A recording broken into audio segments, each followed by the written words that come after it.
ನಮಸ್ತೆ ಎಲ್ರಿಗೂ ಸ್ನೇಹಿತರೆ, ಇವತ್ತು ನಾನು ಮೊಳಕೆ ಒಡೆದ ಹೆಸರು ಕಾಳಿನಿಂದ ಸಲಾಡನ್ನು ಮಾಡ್ತಾ ಇದ್ದೇನೆ. ಇದಕ್ಕೆ ನಾನು ತೆಗೆದುಕೊಂಡ ವಸ್ತುಗಳು ನೋಡಿ, ದಾಳಿಂಬೆ ಬೀಜ, ಸ್ವಲ್ಪ ದಾಳಿಂಬೆ ಬೀಜ, 2 ಕ್ಯಾರೆಟ್, 2 ಟೊಮೆಟೊ, ಮತ್ತು ಒಂದು ಹಸಿಮೆಣಸಿನಕಾಯಿ, 1 ಈರುಳ್ಳಿ ಮತ್ತು ಸ್ವಲ್ಪ ಕೊತ್ತಂಬರಿ ಸೊಪ್ಪು. ಈ ತರಕಾರಿಗಳನ್ನೆಲ್ಲವನ್ನು ನಾನು ತೊಳೆದು ಇಟ್ಕೊಂಡಿದ್ದೇನೆ.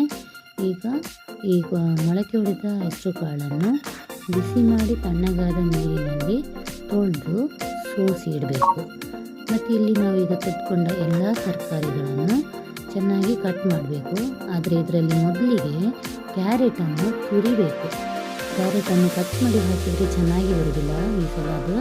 ಇದಕ್ಕೆ ಕ್ಯಾರೆಟ್ ನಾವು ತುರಿದು ಹಾಕಿದರೆ ಮಾತ್ರ ತುಂಬ ಚೆನ್ನಾಗಿ ಟೇಸ್ಟ್ ಕೊಡ್ತದೆ. ಮತ್ತು ಉಳಿದ ತರಕಾರಿಗಳನ್ನು ನಾವು ಕಟ್ ಮಾಡಬೇಕು. ಈಗ ಕ್ಯಾರೆಟ್ ತುರಿದಾಯಿತು. ಈಗ ಟೊಮೆಟೊ ಮತ್ತು ಈರುಳ್ಳಿ, ಹಸಿಮೆಣಸಿನಕಾಯಿ ಮತ್ತು ಕೊತ್ತಂಬರಿ ಸೊಪ್ಪು ಇಷ್ಟನ್ನು ನಾವು ಕಟ್ ಮಾಡಿ ಇಟ್ಕೊಳ್ಬೇಕು. ಈ ಹೆಸರು ಕಾಳಿನ ಸಲಾಡ್ ತುಂಬ ಒಳ್ಳೆಯದು. ಅಂದರೆ ಎಲ್ಲರಿಗೂ, ಎಲ್ಲ ಮಕ್ಕಳಿಗಾಗಲಿ ದೊಡ್ಡವರಿಗಾಗಲಿ ಎಲ್ರಿಗೂ ಇದು ತುಂಬ ಒಳ್ಳೆಯ ಸಲಾಡು. ಇದನ್ನೊಂದ್ಸಲ ನೀವು ಟ್ರೈ ಮಾಡಿ ನೋಡಿ. ಅಂದರೆ ಇದರಲ್ಲಿ ತುಂಬ ಪೌಷ್ಟಿಕಾಂಶಗಳು ಇರ್ತದೆ. ಮಕ್ಕಳು ಕೂಡ ಇಷ್ಟಪಟ್ಟು ತಿಂತಾರೆ ಇದನ್ನು. ಮತ್ತು ನೀವು ಹಸಿಮೆಣಸಿನಕಾಯಿ ಫುಲ್ ಹಾಕಿದ್ರೆ ಹೋಗ್ಬೋದು, ಸ್ವಲ್ಪ ಹಾಕಿದರೆ ಸಾಕು. ಸ್ವಲ್ಪ ಟೇಸ್ಟ್ ಅಂತ ಹೇಳಿದರೆ, ಇಲ್ಲದ್ರೆ ತುಂಬ ಖಾರ ಆಗ್ಬೋದು. ನಾನು ಅದಕ್ಕೆ ಸ್ವಲ್ಪ ಮಾತ್ರ ಹಾಕಿದ್ದೇನೆ. ಹಾಗೆ ಈಗ ನಾವು ಎಲ್ಲವನ್ನು ಕಟ್ ಮಾಡಿ ಆಯಿತು. ಇದು ಒಂದು ಚಿಕ್ಕ ಬೌಲಿಗೆ 1 ಸ್ಪೂನು ಆಲಿವ್ ಆಯಿಲನ್ನು ಹಾಕಬೇಕು. ಆಲಿವ್ ಆಯಿಲ್ ಕೂಡ ಹಾಗೆ ತುಂಬ ಒಳ್ಳೆಯದು ದೇಹಕ್ಕೆ. ಹಾಗೆ ಇಲ್ಲಿ 1 ಸ್ಪೂನು ಆಲಿವ್ ಆಯಿಲಿಗೆ ನಾನು ಸ್ವಲ್ಪ ಚಾಟ್ ಮಸಾಲ ಹಾಕಿ ಮಿಕ್ಸ್ ಮಾಡಿ ಇಡ್ತೇನೆ. ಇದೇ ಮಿಶ್ರಣಕ್ಕೆ ನಮಗೆ ಲಿಂಬೆ ರಸ ಹಾಕಲಿಕ್ಕೆ ಉಂಟು. ಆದರೆ ಈಗ ಫಸ್ಟಿಗೆ ಹಾಕಿ ಇಟ್ಟರೆ ಅದು ಕಹಿ ಬರ್ತದೆ.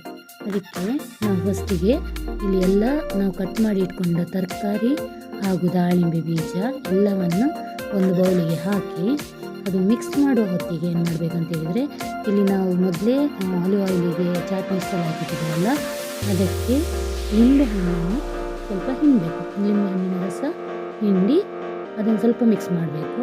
ಮಿಕ್ಸ್ ಮಾಡಿ ಹಾಕಬೇಕು. ಅಂದರೆ ಅದು ಬೇರೆಯೇ ರೀತಿ ಟೇಸ್ಟ್ ಕೊಡ್ತದೆ. ನಾವು ಈ ರೀತಿ ಡೈರೆಕ್ಟಾಗಿ ಹಾಕೋದಕ್ಕಿಂತ ಈ ರೀತಿ ಮಿಶ್ರಣ ಮಾಡಿ ಹಾಕೋದ್ರಿಂದ ತುಂಬ ಒಳ್ಳೆ ಟೇಸ್ಟ್ ಕೊಡ್ತದೆ. ಆಮೇಲೆ ಅದನ್ನು ಚೆನ್ನಾಗಿ ಮಿಕ್ಸ್ ಮಾಡಬೇಕು.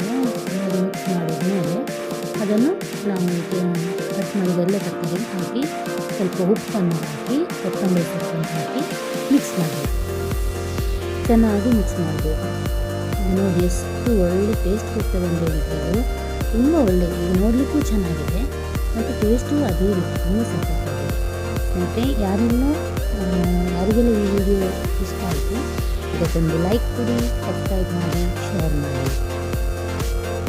Thank you for watching. ಹೀಗೆ ಅನೇಕ ವಿಡಿಯೋದೊಂದಿಗೆ ಮತ್ತೆ ಬಾಯ್.